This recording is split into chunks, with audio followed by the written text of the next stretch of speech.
Sahabat Ji, kali ini aku bakal bacain reading buat Taurus sama Scorpio. Tagline-nya ini pisah ya, jadi tagline-nya sama, cuma nggak ada sangkut pautnya antara Taurus sama Scorpio, jadi ini masing-masing aja. Tagline-nya, apakah kalian berpotensi untuk bisa bersama?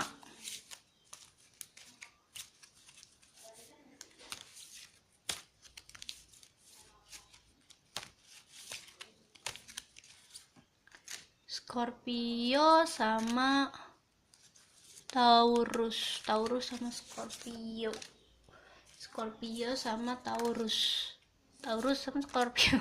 Apaan sih gajah ya.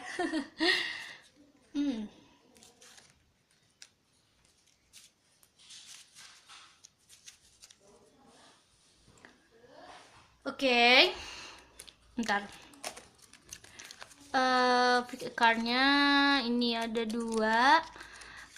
Yang Taurus coba dong di like dulu sama yang Scorpio, biar aku tahu mana aja nih yang Taurus, mana yang Scorpio nih. Jadi nanti kedepannya next video jadi lebih aku ngutamain yang lebih banyak like-nya sih, kayak gitu. Oke, ini Scorpio dan ini Taurus. Aku bacain yang Taurus dulu ya. Tadi tagnya, apa kalian berpotensi buat bersama?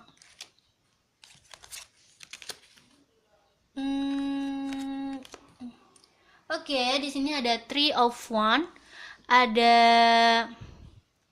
4 of Pentacle, ada The Magician, Page of Wands.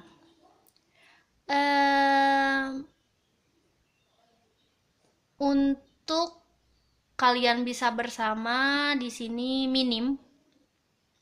Kenapa aku bilang kayak gitu? Soalnya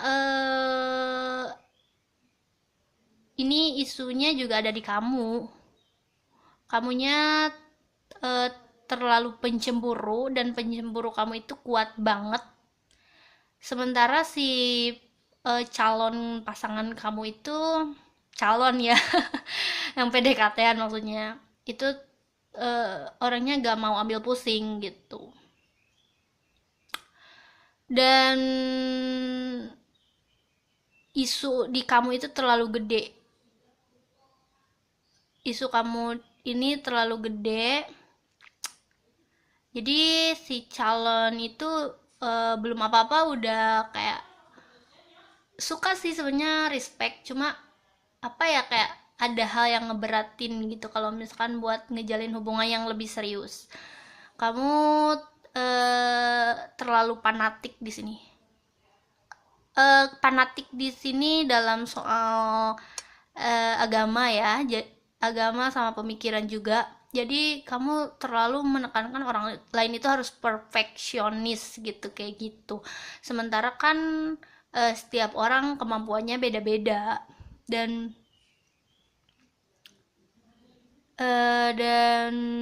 kenapa kamu bisa sampai fanatik ini? Soalnya kamu udah ngelakuin dosa yang menurut kamu itu dosa besar, dan emang dosa besar. Jadi kamu ngerasa hidup kamu digandrungi dengan rasa bersalah.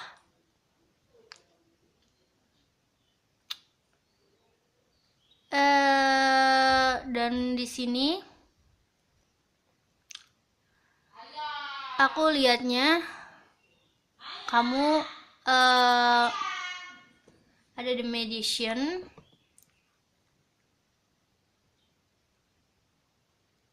Kamu tadi aku bilang kamu fanatik, tapi di sisi lain spiritual kamu, maksudnya kamu rajin gitu mengolah spiritual, kayak gitu. Jadi fokus sama diri sendiri sih sebenarnya, fokus sama diri sendiri dan cenderung melupakan orang lain di sekitar kamu.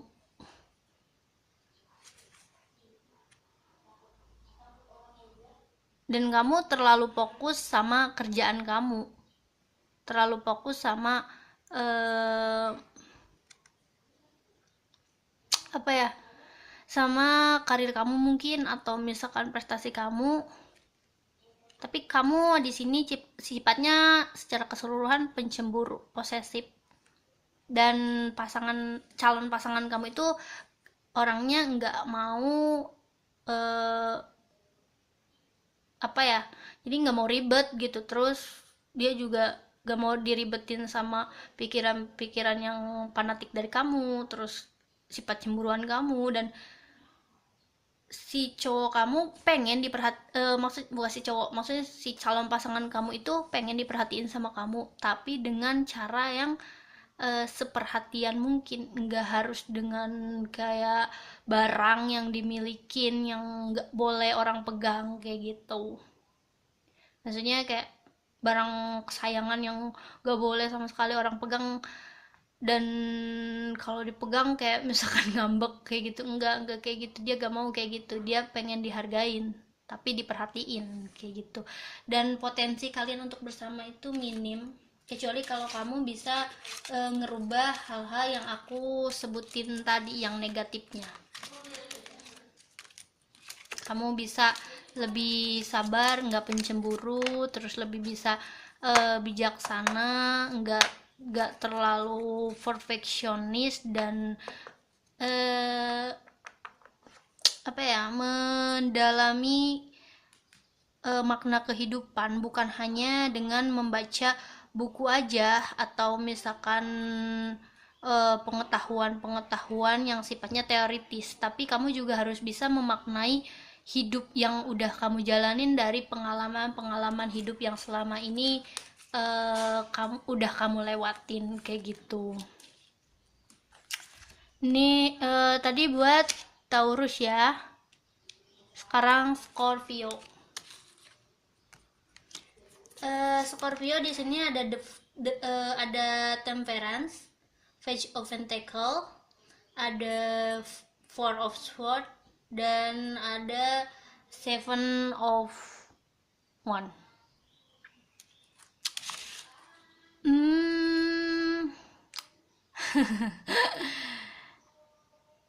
Di Scorpio juga sama, potensi untuk bisa bersatu itu minim.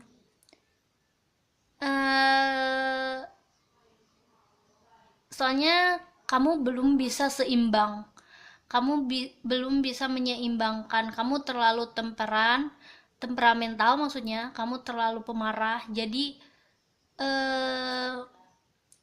belum apa-apa udah ribet gitu. Jadi si calon pasangan kamu udah lambat laun tahu sifat kamu yang pemarah itu, jadi kayak kayaknya enggak deh kayak gitu. Tapi ada sih keinginan pengen hubungan lebih serius, tapi kayak lihat sifatnya kayak gitu kayaknya gimana gitu kan.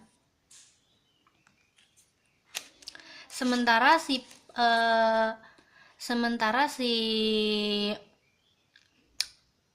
pasangan kamu ini orangnya spiritualis, dan dia jarang marah, tapi kalau sekalinya marah dia gede banget ambeknya. Dan kalau misalkan ditakdirkan buat bisa hubungan sama kamu, dia khawatir kalau sifat pemarahnya kamu dan sifat dia yang kayak ketika dia marah, maksudnya kayak gitu, takutnya beradu dan konfliknya justru tambah gede. Yang awalnya niatnya pengen bersatu untuk menjalin hubungan yang baik, justru malah hancur dengan sifat egoisnya masing-masing.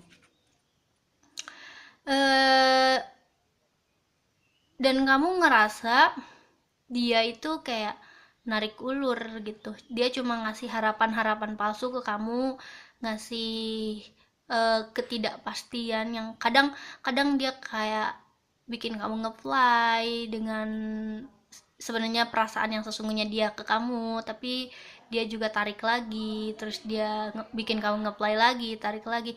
Itu sebenarnya bikin kamu sakit hati, dan kamu orangnya baperan. kamu ngerasa dia itu nge-PHP-in kamu, sementara dia udah nggak, apa ya, kayak dia udah nggak mau lah intinya dengan kamu yang marah-marah terus ke dia, nggak jelas, dia nggak tahu salah dia apa gitu. Dia dia sadar, dia ngelakuin eh apa sih, kayak dia sadar dia narik ulur, cuma dia nggak tahu kamu itu tiba-tiba tiba-tiba bad mood ke dia tuh gara-gara apa gitu.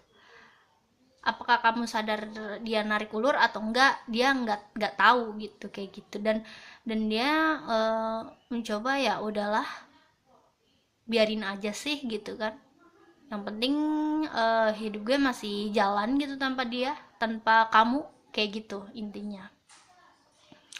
Jadi potensi buat kalian bisa bersama itu minim, kecuali kalau dari kaliannya ada salah satu yang mengalah atau saling terbuka dan saling mengingatkan apa sisi yang nggak disukain atau sisi terburuk dari kalian.